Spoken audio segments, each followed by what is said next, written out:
Malgré les assurances du président Mohamedou Bouhari et des chefs des services de sécurité qu'il n'y a pas lieu de s'alarmer des menaces à la sécurité des élections de 2023, les Nigériens se disent toujours préoccupés.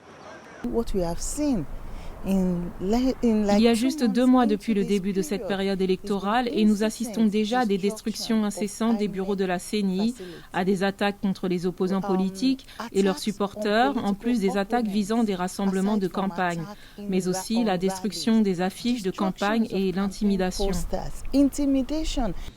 Deux bureaux de la CENI ont été attaqués et incendiés dans les États d'Ogun et d'Osun par des individus non identifiés. Plus de 65 000 cartes d'électeurs ont été détruites dans l'incendie. Un rassemblement de la campagne présidentielle du candidat du PDP, l'ancien vice-président Atiku Abubakar, a subi une attaque à Maïdougouri où plusieurs véhicules de son convoi ont été détruits. L'une des raisons de ces violences est juste l'erreur de calcul que certaines personnes ont faite, sachant qu'elles ne gagneraient pas les élections. Donc ces gens choisissent de se lancer dans la violence électorale, l'intimidation, le harcèlement et autres. Mais je crois que si les agences de sécurité travaillent ensemble avec les communautés, elles pourront identifier les auteurs de ces hostilités dans notre pays. De nombreux bureaux de la commission électorale ont été pris pour cible, particulièrement dans le sud-est, où des groupes séparatistes souhaitent faire sécession du reste du Nigeria. Selon la commission électorale nationale indépendante, plus de 200 bureaux de vote avec un total de plus de 142 000 électeurs inscrits dans 10 communautés de l'état de Katsina étaient gravement menacés. Il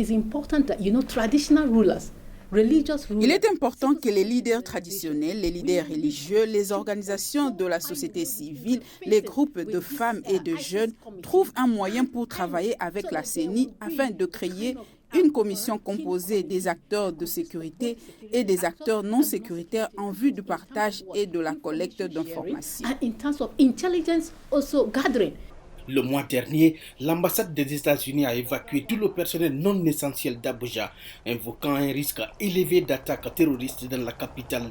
Les forces de sécurité luttent contre une série de menaces à travers le pays, notamment une insurrection islamiste, des gangs criminels armés et des groupes séparatistes. Gilbert Tamba pour VOA Afrique, Abuja.